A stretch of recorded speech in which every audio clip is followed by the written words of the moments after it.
ओम नमः शिवाय। सभी श्रोताओं का मैं हार्दिक स्वागत करता हूं। प्रिय श्रोता, आज का यह वीडियो एक साधक, जो कि पिछले वीडियो में मैंने उस साधक के बारे में बात की थी, उस साधक ने कैसे अप्सरा साधनाओं के प्रति अपनी रुचि दिखाई और उस कारण से उसने अप्सरा साधना शुरू की। पहले तो वो इन सब चीज़ों पर विश्वास नहीं करता था। फिर कुछ घटनाएं ऐसी हुई, वो अप्सरा के उसे दर्शन भी हुए आंशिक रूप से, और उसके बाद जब वो वापस अपने जगह पर गया, वहाँ पर एक घटना जो हुई थी भानगढ़ में, जो कुछ अजीबोगरीब घटनाएं हुई, जहाँ उनकी जान उस अप्सरा के कारण, उस यक्षिणी के कारण उसकी जान बची। उस यक्षिणी ने उसकी रक्षा की थी। और यह जो बात थी वो उसके मन में काफ़ी दिन तक चलने लगी, क्योंकि वह कभी इन सारी चीज़ों पर विश्वास नहीं किया करता था। और जब इस तरह की घटनाएं हुई, तब उसका तो दिमाग ही मानो हिलसा गया था। उसका कहना है कि एक समय मुझे ऐसा लगने लगा था कि इस दुनिया में इस तरह की कोई भी चीज़ें नहीं होती हैं। और फिर कुछ दिन के बाद उसे ऐसा लगने लगा कि इस दुनिया में ऐसी ऐसी चीज़ें हैं जिसे कर हम अपने लाइफ में बहुत कुछ कर सकते हैं। और यह सत्य भी है, क्योंकि जब किसी मनुष्य को इस चीज़ का बोध होता है, ज्ञान होता है, तभी उसके कर्म और उसके जो भी आगे आने वाले जो उसके काम होते हैं, वह उसी पर निर्भर करता है। और अध्यात्म के क्षेत्र में वह काफ़ी आगे, ऐसे ही लोग बढ़ जाते हैं, ज्ञान चक्षु खुल जाते हैं। कुछ ऐसा ही हुआ उस लड़के के साथ। जिन्होंने अभी तक उस वीडियो को नहीं सुना है, इसके पहले वाले उस वीडियो को सुन सकते हैं। उसके आगे की बातें मैं बता रहा हूँ, जैसे कि उस साधक के साथ हुआ। अप्सरा साधना के दौरान उसे कुछ अनुभव हुए। कैसे अनुभव हुए, जो अभी रिसेंट में ही उसके साथ ऐसे अनुभव हुए, जो मैं आप सबके सामने शेयर करने जा रहा हूँ, जैसा कि उसने मेरे से शेयर किया। क्योंकि मैं चाहता हूँ कि ये सारी चीज़ें आप सबको पता चले, ताकि बहुत सारे लोग ऐसे हैं जो साधनाएं करते हैं, उन्हें मोटिवेशन भी मिले और वह अपने साधना के क्षेत्र में और मनोबल बढ़कर मनोबल को अपना ऊंचा कर आगे वह बढ़े। यही मेरा उद्देश्य रहता है। तो अब हुआ कुछ यूँ कि वह लड़का तो जयपुर में उस समय पढ़ाई कर रहा था।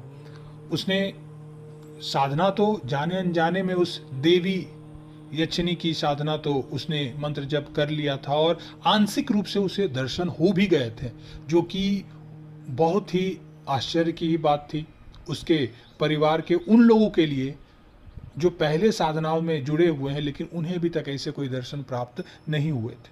और ऐसा होता इसलिए है क्योंकि जो भी लड़के होते हैं या लड़कियां हुई जो कम उम्र के हुए, जो अभी जितने कम उम्र के होते हैं, उनकी ज़्यादा चांसेस होते हैं अप्सराओं को देख पाने के लिए और अप्सराओं को सिद्ध कर पाने का।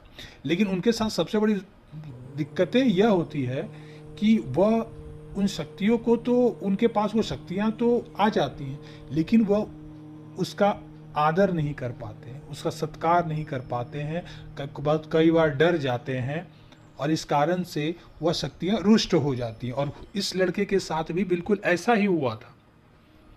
अब इसने तो उस समय साधना करके छोड़ दिया था और वो वापस जयपुर चला गया था। जब 2-4 साल के बाद जब वो परमानेंटली वहाँ से छोड़ के अपने घर की तरफ आया, तो ये लॉकडाउन के ही समय की बात है, शुरुआत की। उसने ठाना कि अब मैं यह जो यक्षिणी देवी है, इसे मैं सिद्ध करके ही रहूँगा। उसने गुरु दीक्षा ली और गुरु दीक्षा के बाद उसने अप्सरा साधना करने की पहले से ही ठान रखी थी। लेकिन उसे इतना पता था कि पहले भी मैं उस अप्सरा को देख रखा हूँ। इसका मतलब है कि अब बहुत ज़्यादा चांस है, क्योंकि अब मेरा जो निश्चय है वो दृढ़ है उसे पाने के लिए। क्योंकि उसे पता चल गया था इस लड़के को कि अगर मैं एक अप्सरा सिद्ध कर लेता हूँ तो वो मेरे लाइफ में मैं कुछ भी कर सकता हूँ। वो मेरे लाइफ को ऐसा बना देगी जैसा मैं सोच भी नहीं सकता। क्योंकि जैसे यक्षिणियों या अप्सराओं के बारे में उसने सुन रखा था, उस हिसाब से उसे लग रहा था कि यह चीज़ अब मुझे सिद्ध करना ही करना है। क्योंकि उस लड़के का उद्देश्य भी था कि अपने जीवन में कुछ बड़ा कर दिखाने का, और इसी जोश के साथ, उम्मीद के साथ उसने यह साधना प्रारंभ की। उसके साथ साधना के दौरान एक अजीबोगरीब घटना यह हुई। पता नहीं, ऐसे आप लोग में से कई साधक हैं जिनके साथ ऐसी ये अनुभव घटना हुई होगी। अगर हुई होगी तो आप भी अपने कमेंट बॉक्स में आप अपनी घटनाएं शेयर करके मुझे बताएं। उस लड़के के साथ हुआ कुछ यूँ कि वह साधना तो शुरू उसने कर दी। शुक्रवार की रात्रि से वह स्नान आदि करके सुंदर वस्त्र पहनकर जो भी पूजा पाठ के नियम थे, सारे पूजा पाठ के नियम को मानकर वह उस देवी के मंत्र जप को उसने करना प्रारंभ किया। उसने इस बार बहुत कोशिश की, लेकिन उसे कुछ भी अनुभव नहीं हो रहा था। अब इस लड़के को लगने लगा कि आज से, जब मैं 3-4 साल पहले किया था तब तो बहुत आराम से वो मुझे आंशिक रूप से दिख गई थी, काफ़ी चीज़ें अनुभव भी हो गई थी जल्द ही। इस बार क्यों नहीं हो रहा मेरे से? तो अब उसका इस सवाल का जवाब उसके पास नहीं था, लेकिन वो अपने दृढ़ निश्चय पे अड़ा रहा और उसने वह साधना प्रारंभ रखी और लगभग 1 महीने तक वह हर रात्रि को वह साधना उसने संपन्न वह करता रहा। उसने वह साधना जारी रखी, वह मंत्र जप जारी रखा। यह उसका दृढ़ निश्चय था, जिस कारण से वह इतने दिन अड़ा रहा। तकरीबन जब 1 महीना पूरा, तब जाकर के उसे एक अनुभव हुआ कुछ यूँ कि वह एक रात उसी जहाँ वो पूजा करता था उसी पूजा स्थान पर सो जाया करता था। तो एक रात वह जैसे ही वह सोया, वह साधक साधना करके जब वह सोया तो उसे ऐसा लगा कि कोई कोमल सी चीज़ है, कोई ऐसी चीज़ है जो मुझे ऊपर से कस के दबाए हुई है। लेकिन उसे यह महसूस हो रहा था, लेकिन उसे इन बातों का डर नहीं लग रहा था। किसी तरह वह अपना आंख खोलना चाहा, लेकिन उसकी आंखें खुली नहीं। और जब उसने आंखें खोली तो देखा कि सुबह के 4 बज रहे थे।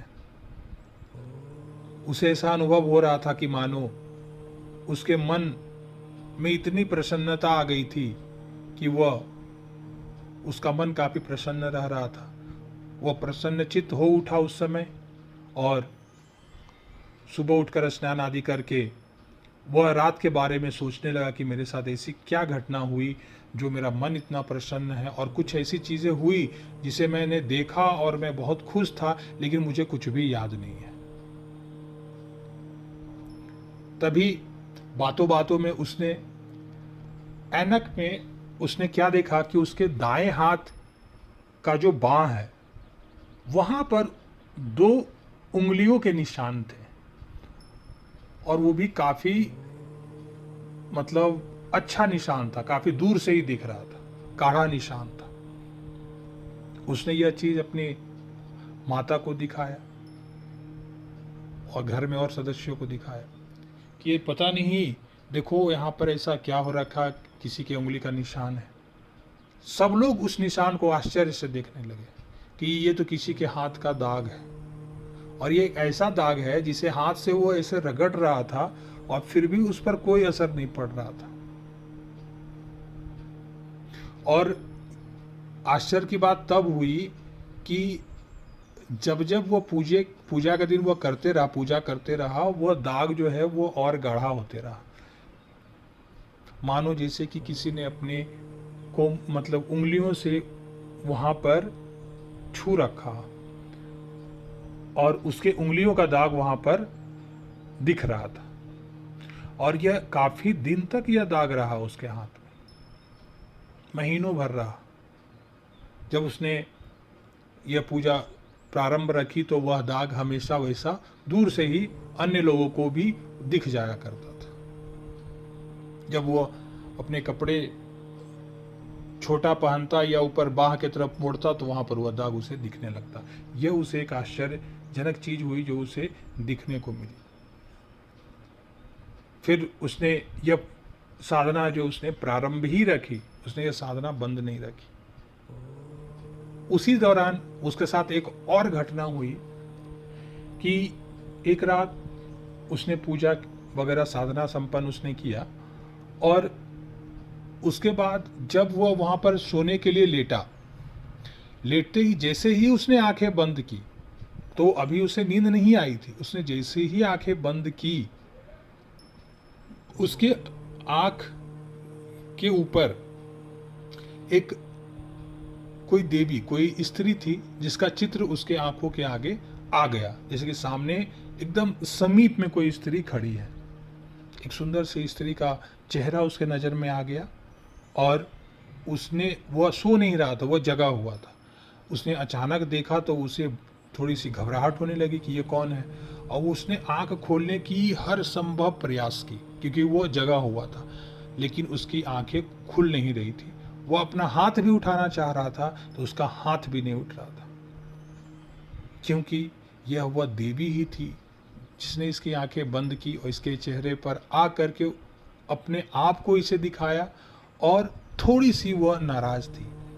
उसने कहा, उसने कुछ ऐसी बातें कही जो मैं सही नहीं आप लोगों के सामने कह पाना, बस इतना जान लीजिए कि वो थोड़ी सी नाराज थी।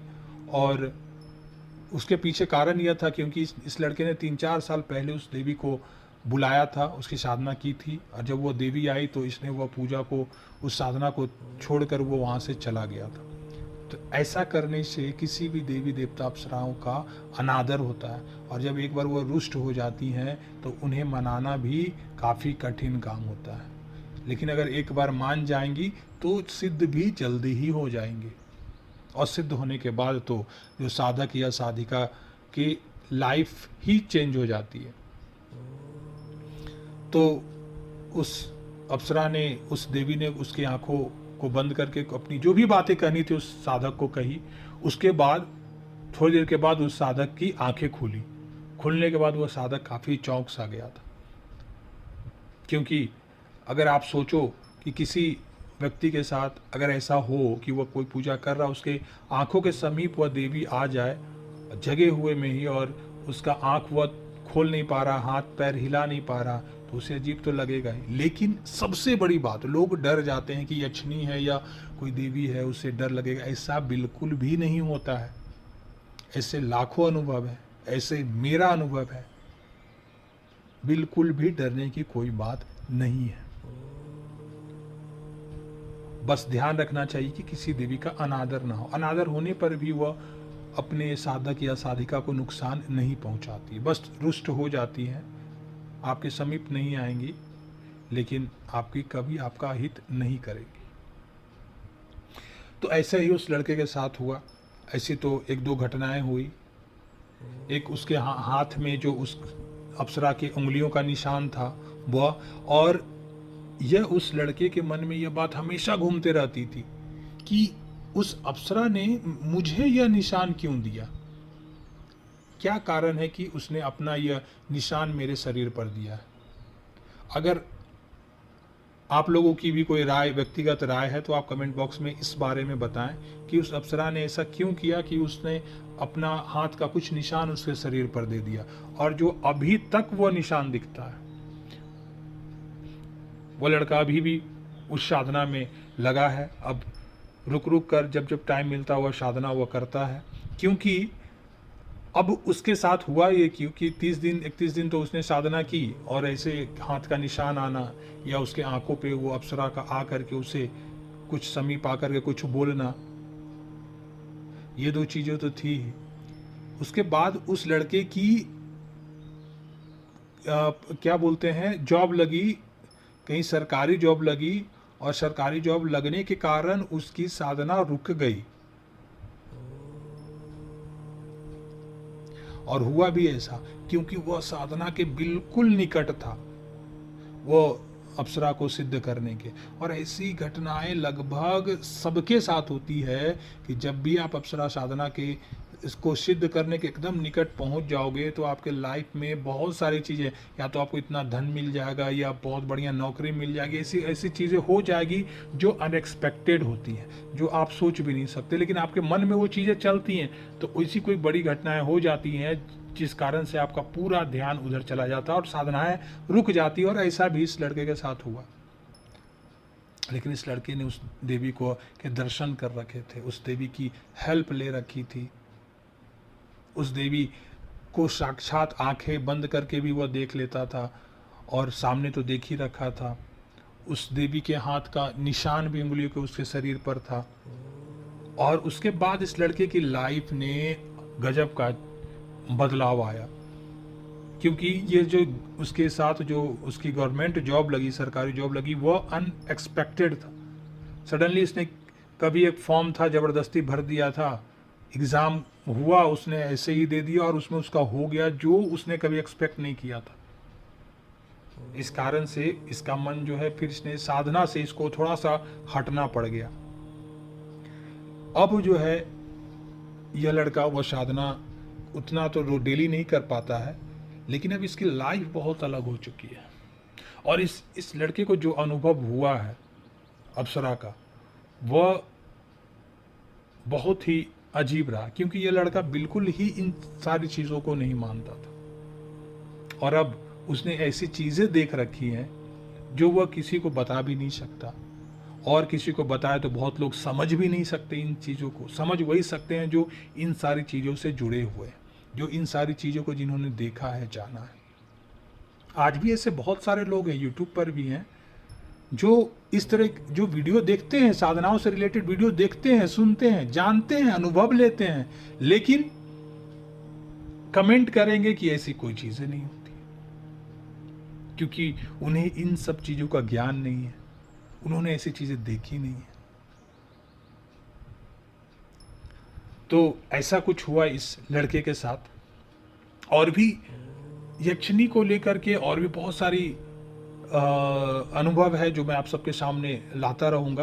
लेकिन फ़िलहाल इस लड़के के साथ जो प्रशांत था, इस लड़के के साथ जो घटनाएं हुई, जो मैं पिछले वीडियो में मैंने बताया है और इस वीडियो में मैंने बताया, इसके साथ ऐसी घटनाएं हुई।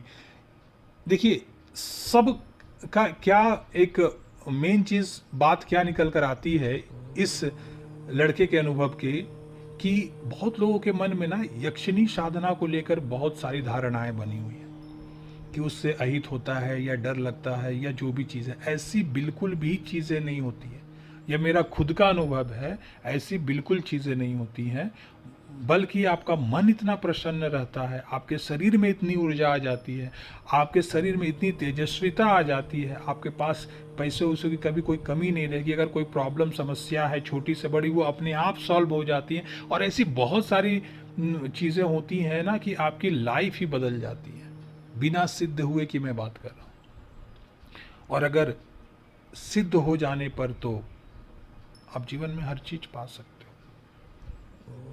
आपका सोच, आपका बात, विचार सब बदल जाता है।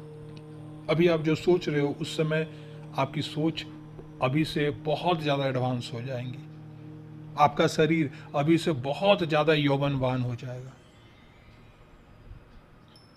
एक अलग सी निखरता आपके बातों में और आपके चेहरे पर झलकने लगेगी। यक्षिणी साधनाएं बहुत ही अद्भुत और कह सकते हैं कि अलौकिक साधनाएं हैं, असाधारण साधनाएं हैं। और अगर कोई मनुष्य, चाहे वह साधक हो या साधिका, अगर वह करना चाहे किसी भी यक्षिणी की साधना है, किसी भी अप्सरा की साधना है, तो उसे आराम से सिद्ध भी कर सकते हैं। बस ज़रूरत है तो थोड़ा मनोबल को हमेशा ऊंचा रखने की। एक बात और आप सबको सुनना चाहिए, मैं कहना चाहता हूँ कि यक्षिणी को मैं अप्सरा कह के क्यों बुलाता हूँ, क्योंकि यक्षिणी जो है वो अप्सरा नहीं है। कुछ लोगों का यह सवाल भी है। मैं इसलिए कहता हूँ क्योंकि चैनल में ऐसे बहुत सारे लोग हैं, ऐसे नए लोग भी हैं, और ऐसे बहुत सारे लोग हैं जिन्हें पता नहीं है अप्सरा के बारे में, सारी अप्सराओं के बारे में, या अप्सरा के बारे में ही वो जानते हैं कि हाँ यह अप्सरा है। अगर वो उन्हें डायरेक्ट यक्षिणी बोला जाए तो उन्हें पता नहीं चलता है कि यह भी अप्सरा के जैसी ही होती हैं। जैसे कि यह वही बात हो गई, ये किसी स्कूल में कोई टीचर है तो कोई टीचर कोई जेंट्स है, तो कोई टीचर कोई लेडीज भी हो सकती है। कोई टीचर कोई बूढ़ा व्यक्ति हो सकता है, तो एक टीचर एक जवान लड़का या जवान लड़की भी हो सकती है। वो सारे पढ़ाने वाले स्कूल में टीचर ही कहलाएंगे। वही चीज़ मैं कहना चाह रहा हूँ कि जो अप्सराएं हैं उनके अंदर तो सारे सुंदरता और यौवन से भरे हुए और हर चीज़ तरह के गुण होते हैं जो अपने साधक या साधिकाओं को वो प्रदान करते ही करती हैं। उसी तरह की वर्ग की यक्षिणियाँ होती हैं, यक्षिणी होती हैं जो अप्सराओं के जैसी ही होती हैं, अप्सराओं के जैसी ही सुंदर होती हैं, अद्भुत होती हैं। और जैसी अप्सराएं अपनी सभी साधकों और साधिकाओं को हर चीज़ से परिपूर्ण कर देती हैं, वैसे यक्षिणियाँ भी वही काम करती हैं, बस नाम का डिफरेंस है और कुछ नहीं। दोनों की कह सकते हैं जाति अलग है, वह अप्सराएं वर्ग अलग है और यक्षिणियाँ वर्ग अलग है, लेकिन एक ही तरह की चीज़ है। दोनों देवियाँ एक ही तरह से अपने साधक या साधिकाओं की रक्षा करती है, उन्हें अपने जीवन में सब कुछ प्रदान करने के लिए ही ये सारी चीज़ें बनी हुई हैं। और ये हर क्षण प्रति क्षण ऐसे साधक या साधिकाएं खोजती चलती हैं कि कोई भी पृथ्वी लोक पर कोई भी मनुष्य मेरी साधनाएं कर मुझे सिद्ध करे। और इस चीज़ के लिए ये लोग हमेशा व्याकुल होती हैं, व्याकुल ही रहती हैं, और यह सत्य है। आज का वीडियो मैं अब यहीं समाप्त करता हूं। अपनी कमेंट और राय दें। कमेंट बॉक्स में ओम नमः शिवाय अवश्य लिखें। मेरा आशीर्वाद और प्रेम आप सबके साथ है।